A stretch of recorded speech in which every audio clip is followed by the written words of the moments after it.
Hey everyone, and welcome back to the show. Yeah, welcome back. So, you know how sometimes you think about what would you do if the world ended today? Oh, yeah. Like, what would be that moment where you realize everything's changed? Like right now. Yeah, like right now. Oh, gosh, I don't even want to think about that. I know it's scary, right? And that's kind of what we're looking at today with Last Gasp of the World. Ooh, yeah, this is an apocalyptic horror novel by Sam Whitaker. Anger, very descriptive, It very is- scary. Yes, and you can find the link to buy that book down in the description. Yes. But to be warned, it's definitely earns that horror label. Mm. Not for the faint of heart. No, not at all. If you enjoy these deep dives into these books, Yes. hit that like and subscribe button, let us know, and we'll keep bringing you more. Exactly. So yeah, this book doesn't pull any punches. It throws you right into the chaos. I mean, just imagine Oh, yeah. your everyday life, going about your business, and then, bam, the world it just ends. It's gone. So let's talk about the beginning. What are we diving into today? So in this deep dive, we're going to focus on those really early moments of the apocalypse in Last Gasp of the World. Okay. We're going to take a look at what triggers this whole disaster. I mean, what actually causes the end of the world as these characters know it, and then, how do they react? What are the immediate challenges they face? How do they cope? Right, because it's one thing to know okay, the world is ending, but it's another thing to actually be in that moment Oh, absolutely. where you have to make decisions. And maybe you made fun of preppers before, and now Right. you're like, oh, shoot, I wish I had prepped. Absolutely. Yeah. I mean, it puts a whole new perspective on things. Totally. And it makes you think, right, Yeah, what would I do? yeah. Would I be like Frank? Would I have my little bunker ready to go? Or would I be, caught completely off guard? Right. It's a scary thought. It is. It is. And it's interesting because you brought up Frank. He is kind of our main character in those early pages, at least. He is sort of our lens into this apocalyptic world, Interact- at least no. at the beginning. Right. And his story starts in a very, very ordinary way. Very normal. He's just running an errand, getting some fast food. Right. Who doesn't love fast food? I mean, who hasn't been there? Right. Craving those greasy fries, Exactly. those milkshakes.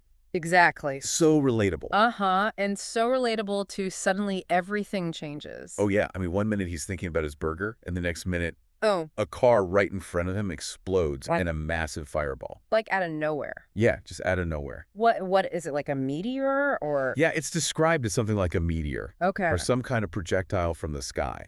It's not entirely clear at first, Okay. but the impact is devastating.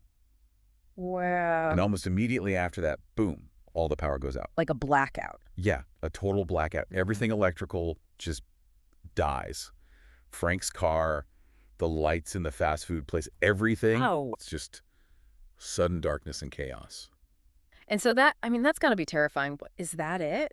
Like, is it just one and done? No, oh no, that's just the beginning. Oh, great. More of these, flaming objects start falling from the sky, Mm-hmm. all around. You can hear the impacts in the distance. And So it's not like a localized thing. This is like, no, this is widespread. okay. And Frank, he starts to realize that this is something way beyond, Yeah. your typical disaster. What clues him into that? Well, first of all, there's no pattern to the strikes like you might see with a missile attack. Okay. And there's no mushroom cloud, so it's not a nuke. So he's ruling out. He's ruling things out. Okay. It's like a process of elimination, right? Right. And then there's the EMP, the electromagnetic pulse that knocked out all the power. Blackout. Yeah, the blackout. Okay. That kind of thing doesn't usually happen with natural disasters. So it's making him think that maybe, It's making him think that someone might be behind this. like, this is intentional. Yeah, like it's an attack. Wow. So yeah, it's not just the physical destruction, it's the mystery behind it all. The unknown. The unknown, exactly. And that just adds to the terror. So he's dealing with all this, and then he meets Jessie. Yes. Tell me about her. So Frank, his instinct is to get back to his property. The safe place. Yeah, a safe place. And as he's trying to make his way there, he runs into Jessie. Okay. She's completely distraught. She's in shock. And she tells Frank that her brother was killed Oh, no. by the falling debris. So she's lost someone. She's all alone. Wow. Yeah, and Frank, Yeah. he's not exactly Mr. Warm and Fuzzy. He's trying to survive. He's trying to survive. He's got his own problems. Right. He even tells her straight up, he says, I'm dangerous to be around. Like he's trying to warn her off. Push her away. Yes. But she doesn't go away. No, Jessie is nothing if not persistent. Really? Oh, yeah. What does she do? Well, she basically refuses to leave him. She sees him as her only hope, and, Oh, wow. Frank's kind of stuck with her.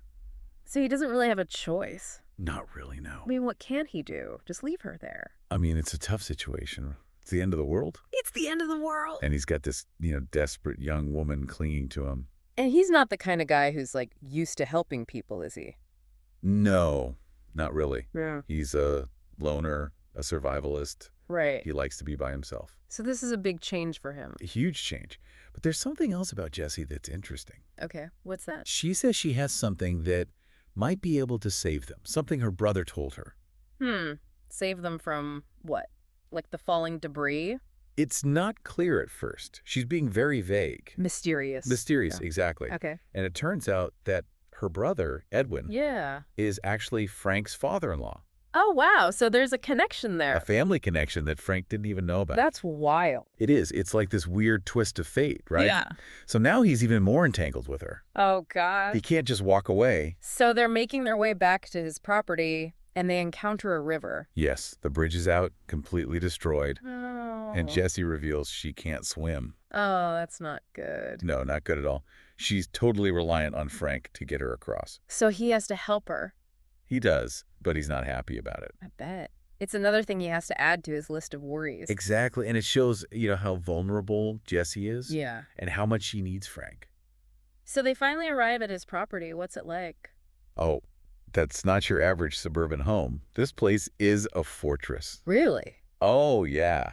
High wooden fence topped with razor wire. Wow. Silver crosses and all sorts of wards and charms hanging everywhere. Like he was expecting something like this to happen. Like he's been preparing for this for years. A prepper. A prepper, exactly. Oh, wow. And then you see he's got a padlock on the gate. He didn't used to have that. No, it's a new addition. So things have definitely escalated. Oh, yeah. The threat level is way up. And he's got dogs, right? Yes, Atticus and Scout. Yeah. Two very protective German shepherds. So he's not taking any chances. No chances at all. He's ready for anything. Okay, so first night in the fortress, what happens? Well, Jessie gets a room, Okay. and there's this little detail about the bed linens being feminine. It kind of hints that there was someone else there before, maybe a wife or a daughter. Interesting. Yeah, like a little glimpse into Frank's past life. A life before the apocalypse? Exactly. And then what? Well, Frank mentions booby traps in the house, like a light switch that's rigged to something. Oh, wow. He's serious about security. Oh, yeah, very serious. Okay, but what about the creature outside? Yes. Yeah. In the middle of the night, something shows up outside Jessie's window. Oh, gosh. What is it? It's not described in detail, Yeah. but it's definitely not the werewolf they encountered earlier. Werewolf. Wait, we skipped over that. Oh, right, sorry. On their way to the house, they ran into a one-eyed werewolf and some pups. Oh, wow. Just another casual encounter in the apocalypse. It seems like werewolves are kind of common in this world, at least before everything went down. Wow. Okay, so back to the creature outside the window. Right, so it's dark, the dogs start barking, They sense it. they sense it, and Frank goes to investigate, but whatever it was, it's gone by the time he gets there. Spooky. Very spooky. Frank thinks it was just testing the defenses, seeing how he'd react. Like a scout. Yeah, like a scout. Oh, that's unsettling. Yeah, it definitely sets the tone for what's to come. Okay, so the next morning, Jessie finally reveals a bit more about why she's so determined to stay with Frank. Right. They're having breakfast, and you get this sense that Frank is all about efficiency. Like he eats quickly, gets things done, no time for small talk. Very practical. Very practical, yeah. And Jessie finally tells him about the message from her brother, Edwin. The father-in-law. Yes, the father-in-law. Edwin told her that something about her is supposed to help them survive. Help them survive what, like the whole apocalypse? That's the implication. Yeah. But Jessie has no idea what it means. She's just as clueless as Frank. So it's a mystery. A total mystery. And what does Frank think about all this? He's pretty skeptical. He thinks Edwin was a bit crazy, Lost his marbles. Yeah, lost his marbles. But Jessie is absolutely convinced that her brother knew something, that this is all part of some bigger plan. And that she's like the key to it all. Exactly. And Frank is like, nope, not getting involved in this. He wants no part of it. None whatsoever. He just wants to protect his property and survive. So what happens next? Well, just as they're trying to figure out what to do about Jessie and this cryptic message, Yeah. Frank's neighbor, Harlow, shows up. Okay, who's Harlow? Harlow's a vampire. A vampire. Yeah, a vampire, like full-on fangs, the whole 9 yards. Okay, so werewolves and vampires. This world is getting weirder by the minute. Oh yeah, this is just the tip of the iceberg. Okay, so what does Harlow want? He's come to warn Frank About what? about other survivors. People who might not be so friendly. People who might try to take what Frank has. Oh no, like raiders. Yeah, basically. So it's not just the creatures they have to worry about, it's other people. Exactly.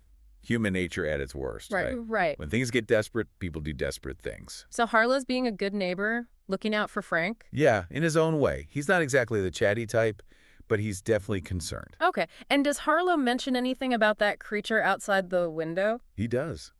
He says he had a run-in with something strange the night before. Something that spooked his cows.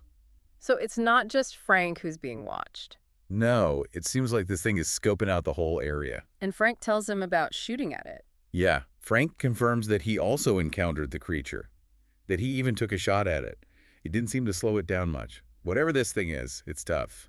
Oh gosh, so they're dealing with some serious unknowns here. Yeah, and Harlow's not sticking around to find out more. He takes off pretty quickly. I don't blame him. So Harlow's warning about other survivors.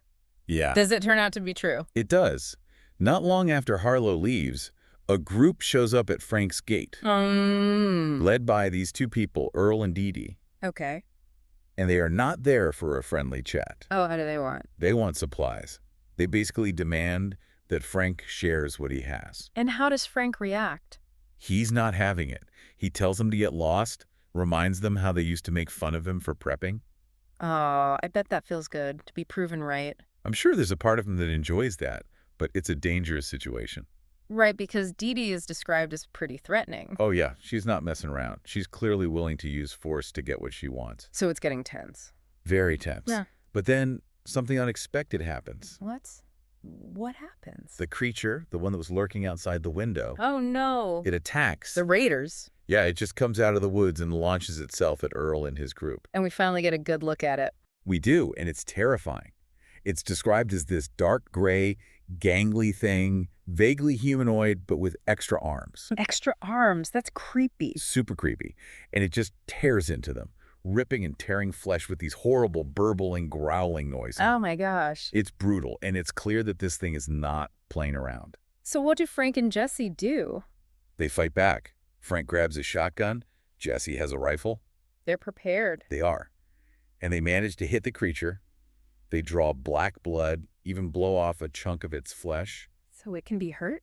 It can be hurt, but it's not easy. Mm-hmm. This thing is tough. And it retreats. It does. It melts back into the woods, but it's clear that this isn't over. It'll be back. Oh gosh, that's a terrifying cliffhanger. It is. It leaves you with so many questions. Like, what is that thing? Where did it come from? Exactly. And what about Jessie and her mysterious purpose? And can Frank really protect them both from all these threats? These are all questions we'll have to explore as we dive deeper into Last Gasp of the World. Well, that's it for our initial look at this terrifying apocalypse. Yeah. Thank you all so much for joining us. We hope you enjoyed it. What was your favorite moment? What surprised you the most? Let us know down in the comments. Yes, we love hearing from you. And if you enjoyed this deep dive, don't forget to like and subscribe for more explorations into fascinating stories like this. We'll be back with more soon. And one last thought for you. Frank started out as a loner, someone who wanted to be self-sufficient. Right. But now he's got Jessie to worry about. And this mysterious purpose of hers. Exactly. So how do you think he'll handle this forced partnership? Will it be his salvation or his downfall? What do you think? Let us know in the comments. Until next time, stay curious and keep exploring. And maybe invest in a good padlock just in case. You never know.